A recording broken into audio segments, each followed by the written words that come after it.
सपनों के शहर मुंबई में मनराज ग्रुप पेश करता है मनराज व्यू, जो शहर के बीचों बीच एक घर खरीदने का मौका दे रहा है। आपके बजट के अनुकूल शानदार 1 BHK और 10 मंजिला टावर और कीमत सिर्फ 75 लाख रुपए। और यह सब उपलब्ध है कुर्ला अंधेरी रोड, साकीनाका मेट्रो स्टेशन और अंतर्राष्ट्रीय एयरपोर्ट के नजदीक। मनराज व्यू में घर होना यानी आराम और सुविधा का पूरा आनंद। जल्दी करें, अनुकूल बजट में ऑफर केवल सीमित अवधि के लिए। PM आवास योजना और लोन सुविधा भी उपलब्ध, शर्तें लागू।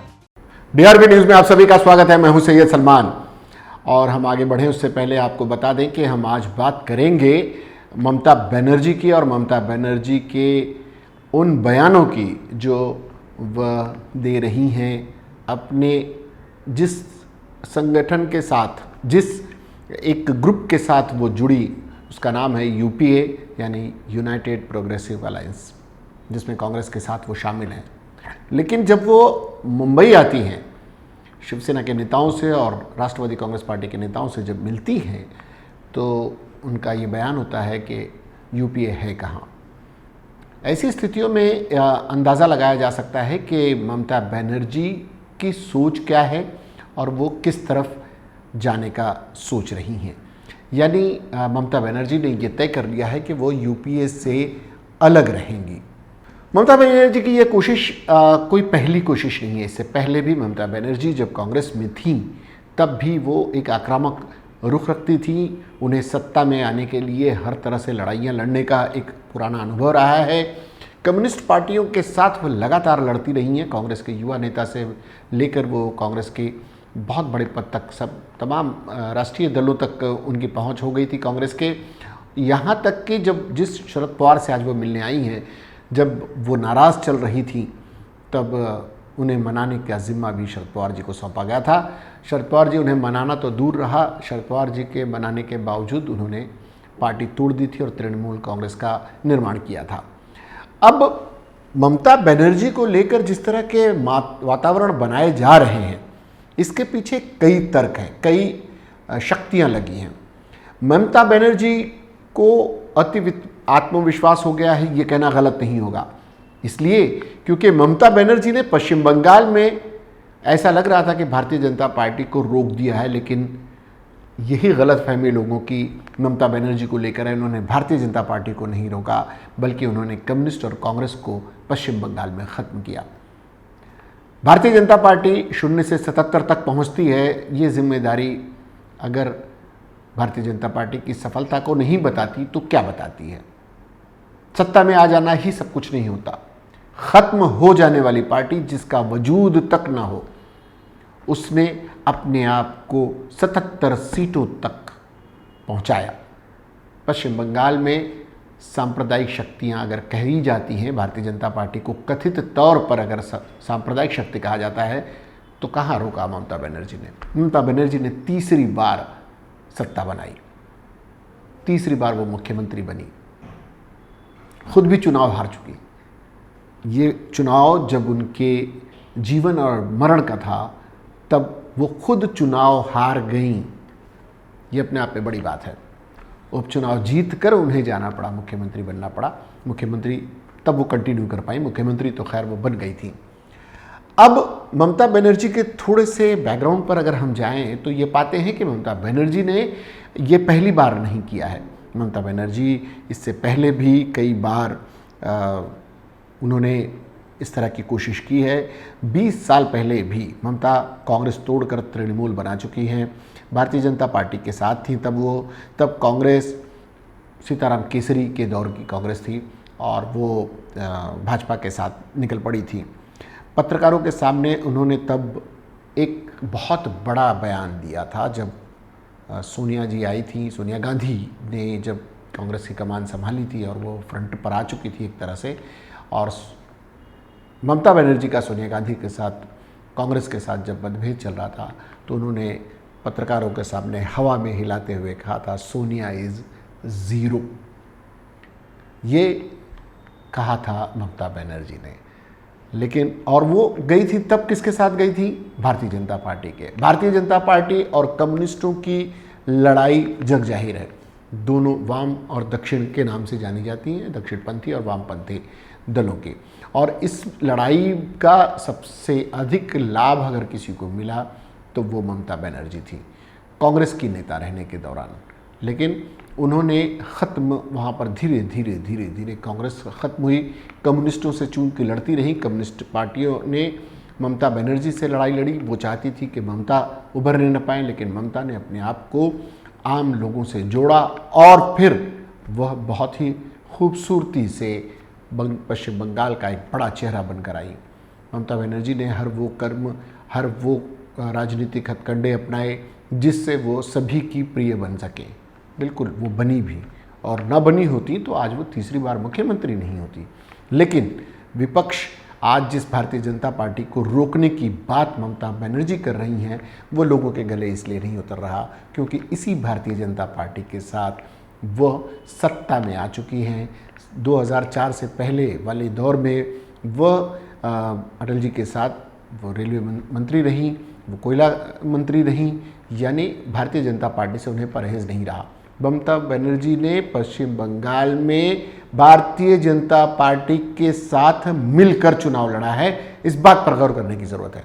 यानी भारतीय जनता पार्टी को पश्चिम बंगाल में बेहतरीन एंट्री दिलाने में सबसे बड़ा रोल अगर किसी का रहा है तो वो ममता बनर्जी का है। और आज ममता बनर्जी कांग्रेस को दरकिनार कर चाहती हैं कि भारतीय जनता पार्टी को ख़त्म किया जाए। तो ये कैसे मुमकिन है, ये एक बड़ा सवाल है। दूसरी बात, 2009 में ममता ने लोकसभा का चुनाव यूपीए के साथ लड़ा था और मनमोहन के साथ वो रेल मंत्री बनी। जब वो ममता के साथ वो कांग्रेस के साथ आ गई और कांग्रेस के साथ उनका गठबंधन हुआ, वो तब यूपीए बना था और यूपीए के लीडर के रूप में उन्होंने कांग्रेस, झारखंड मुक्ति मोर्चा, जेएनएलएफ के साथ मिलकर विधानसभा चुनाव लड़ा। पहली बार बंगाल में जीत मिली। ममता रेल मंत्री का पद छोड़कर राइटर्स बिल्डिंग में मुख्यमंत्री बनकर प्रवेश करती हैं। वही 10 साल बाद ममता की मंशा देश पर राज करने की है। भारतीय जनता पार्टी को आमने सामने की लड़ाई में हराने के बाद उनका सपना एक राष्ट्रीय नेता बनने का है। इसमें भी हर्ज नहीं है, क्योंकि कोई भी राजनीतिक दल ये नहीं चाहता कि वो सिमटा रहे, अपने प्रदेश में सिमटा रहे। लेकिन जब वो तर्कों की बात करें तो थोड़ा सा पीछे भी मुड़कर देख लें। अब उनकी नज़र प्रधानमंत्री पद पर है। ममता बनर्जी पश्चिम बंगाल की सर्वमान्य नेता तो हो सकती हैं, लेकिन बड़ा सवाल यह है कि क्या देश भर में उन्हें प्रधानमंत्री पद के अनुरूप स्वीकार किया जाएगा। ऐसे में जब शरद पवार, चंद्रबाबू नायडू, बीजू पटनायक, नवीन पटनायक जैसे चेहरे हैं, नीतीश कुमार हैं, ऐसे बहुत सारे चेहरे हैं जो प्रधानमंत्री पद के दावेदार होते थे। नरेंद्र मोदी ने इन सभी चेहरों को फीका कर दिया और एक बड़ा चेहरा बनकर आए। बात जब भी भारतीय जनता पार्टी को ख़त्म करने की होती है या उन्हें समाप्त करने की होती है, उन्हें परास्त करने की होती है, तब भारतीय जनता पार्टी का एक बहुत ही बेहतरीन सवाल होता है, तो फिर कौन? नरेंद्र मोदी नहीं तो कौन? उन्होंने अपने यहाँ कई चेहरे डेवलप कर दिए हैं, लेकिन विपक्ष की तरफ से कोई ऐसा चेहरा नहीं है जो नरेंद्र मोदी को टक्कर दे सके। जी हाँ, इसमें राहुल गांधी भी उनके आसपास नहीं पहुँचते, यह भी सत्य है। लेकिन क्या ममता बनर्जी पूरे देश का प्रतिनिधित्व कर पाने की ताकत रखती हैं, यह भी एक बड़ा सवाल है। अब बात करें कि अब जब ममता के पास अगले 2 साल का एक मौका है, 2024 में जब चुनाव होने हैं, तो नॉर्थ ईस्ट के त्रिपुरा, असम, हरियाणा, गोवा जैसे राज्यों में उन्हें ये जो टूट फूट होगी इसका लाभ मिलेगा। और ये भी तय है कि ममता बनर्जी चाहती हैं कि इस टूट फूट का और वो कांग्रेस को ख़त्म करके ही, जैसे कम्युनिस्टों को ख़त्म करके, कम्युनिस्टों को भारतीय जनता पार्टी नहीं चाहिए थी तो वो डाइवर्ट हुए ममता की तरफ, और ममता ने कांग्रेस के और कम्युनिस्टों के वोट लिए। कम्युनिस्टों के वोट वो लोग जो ममता को पसंद नहीं करते थे, ध्यान रहे कम्युनिस्ट कभी दक्षिणपंथियों के साथ नहीं जाते, लेकिन उनके मतदाता ने ममता को परास्त करने के लिए भारतीय जनता पार्टी का सहारा लिया। यानी कम्युनिस्टों के कई ग्रुप बन गए। एक जो दक्षिणपंथी ताकतों को सत्ता में न आने देना चाहते थे और उन्हें लगा कि उनकी पार्टी कमज़ोर पड़ रही है, तो वो ममता के साथ गए। वहीं दूसरी तरफ ममता की आक्रामकता से नाराज़ और ममता के साथ ज़मीनी लड़ाई लड़ने वाले कम्युनिस्टों ने भारतीय जनता पार्टी का साथ दिया। ये दुर्भाग्यपूर्ण था, लेकिन सत्य है, सत्य तो नहीं बदला जा सकता। अब बात अगर मीडिया की करें तो वो जमकर ममता को विकल्प बताने के लिए निकल पड़ा है। टीवी चैनल पर तृणमूल के प्रवक्ता आएंगे, उन्हें बताएंगे। इस बीच एक बात और भी है कि ममता बनर्जी को पोषित कौन कर रहा है, यह सवाल भी उठने लगे हैं। भारतीय जनता पार्टी पर ये इल्ज़ाम लग रहे हैं कि वो ओवैसी को, ममता बनर्जी को, आम आदमी पार्टी यानी अरविंद केजरीवाल को और इस तरह के कई छोटे बड़े दलों को वो पोषित कर रही है। साधारणतया इस इल्ज़ाम में कितनी शक्ति है, कितना सत्य है, ये कहा नहीं जा सकता, क्योंकि इसके पीछे बहुत गहरी मंशा है और बहुत गहरी राजनीति है। इसे समझने के लिए बहुत डीप में जाना पड़ेगा। सभी को पद चाहिए, प्रधानमंत्री बनना सबको है, लेकिन कौन बनेगा प्रधानमंत्री, ये बड़ा सवाल है। इसमें ममता बनर्जी अपने आप को पेश कर रही हैं और इसीलिए शायद वो जगह जगह दौरे कर रही हैं। तो कहीं ना कहीं एक बात हमें जानना होगा, क्योंकि राष्ट्र आज जिस स्थान पर है वो वहाँ पर ममता बनर्जी कितना फिट बैठती हैं, बड़ा सवाल ये है। अब बात अगर करें 2019 में, तो देश एक तरह से चूक गया, विपक्षी पार्टियां चूक गईं और वो सत्ता बनाने से नाकामयाब रहीं। बात अगर ममता बनर्जी और अन्य दलों की हो, ये अगर वो जब आती हैं, महाराष्ट्र में आती हैं, तो शिवसेना के नेताओं से मिलती हैं, शरद पवार से मिलती हैं, लेकिन शरद पवार के राष्ट्रीय प्रवक्ता और महाराष्ट्र के चर्चित मंत्री नवाब मलिक भी कहते हैं कि बिना कांग्रेस के कोई गठबंधन मुमकिन नहीं है जो भारतीय जनता पार्टी को परास्त कर सके। कांग्रेस एक राष्ट्रीय पार्टी है, उससे अपने भीतर बदलाव करने की ज़रूरत है। ममता बनर्जी अगर इल्ज़ाम लगाती हैं राहुल गांधी पर कि वो आधा समय अगर विदेश में रहते हैं तो राजनीति क्या करेंगे, तो कांग्रेस को सोचना होगा। जब शरद पवार कहते हैं कि सड़क पर आकर ही परास्त किया जा सकता है भारतीय जनता पार्टी को, तो कांग्रेस के नेताओं को सोचना पड़ेगा। ज़रूरी नहीं है कि ममता बनर्जी पर उंगली उठाकर कांग्रेस को समर्थन दिया जाए और कांग्रेस बिल्कुल दूध की धुली हुई है, पाक साफ है।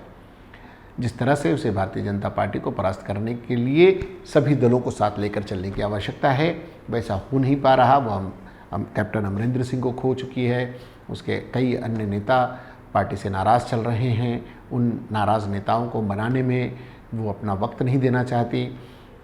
घर बैठे भारतीय जनता पार्टी को परास्त करने की कांग्रेस की नीति कांग्रेस के लिए नुकसानदेह साबित हो रही है और ऐसे में ममता अति महत्वाकांक्षी ममता बनर्जी का सामने आना और यूपीए के अस्तित्व पर सवाल उठाना, दरअसल कांग्रेस के अस्तित्व पर सवाल उठाना है। तय कांग्रेस को करना है कि वो ममता जैसे लोगों को कैसे साधती है, क्षेत्रीय दलों के साथ कितना गठबंधन बना पाती है, कैसे उनका सहयोग ले पाती है और भारतीय जनता पार्टी को परास्त करने की भूमिका बनाती है। वरना भूल जाइए कि भारतीय जनता पार्टी को 2024 में कोई पराजित कर पाएगा। यही स्थिति बनी रही और इसी तरह एक दूसरे के पीठ में खंजर भोंके जाते रहे तो भारतीय जनता पार्टी को सत्ता से बेदखल करना एक ख्वाब बनकर रह जाएगा और 2024 में भारतीय जनता पार्टी फिर भारी बहुमत के साथ आ सकती है, क्योंकि विपक्ष के वोटों का जिस कदर बंटवारा होगा ये आप सिर्फ कल्पना कर सकते हैं। राष्ट्रीय दल की भूमिका पर एक बड़ा सवाल है, कांग्रेस उसे कैसे फील करती है ये देखना भी बाकी है। ममता बनर्जी के हर जगह वो कहीं का ईंट कहीं का रोड़ा, भानुमति का कुनबा जोड़ा वाली कहावत को चरितार्थ कर रही हैं। वो कहीं ना कहीं से एक एक सदस्यों को, एक एक सांसदों को, पूर्व सांसदों को, पूर्व नेताओं को अलग अलग दलों के तोड़ ताड़ कर एक राष्ट्रीय भूमिका बनाना चाहती हैं और चाहती हैं कि उन्हें राष्ट्रीय दल का दर्जा आने वाले दिनों में मिल जाए, क्योंकि जितने राज्यों के चुनाव होंगे वो जितना लड़ाएंगी, जितने वोट परसेंट होंगे उसकी वजह से उन्हें राष्ट्रीय दल का दर्जा मिल सकता है। ममता बनर्जी की ख्वाब गलत नहीं है, ख्वाब देखना कोई बुरी बात नहीं है, लेकिन उन ख्वाबों के लिए अपने आप को निहारना भी बहुत ज़रूरी है और भविष्य माजी में क्या गलतियां की हैं उस पर भी उन्हें गौर करने की ज़रूरत है और भविष्य में वो क्या करने वाली हैं इसका फूंक फूंक कर कदम रखने की ज़रूरत है। ममता बनर्जी के रूप में एक नया चेहरा अखबारों को कुछ दिन मिला है, मीडिया को कुछ दिन मिला है, देखते हैं ये कितने दिन चलता है किस रूप में चलता है और कांग्रेस की क्या प्रतिक्रिया आती है, कांग्रेस इसे किस रूप में लेती है, यूपीए का क्या होता है, यह देखना अभी बाकी है।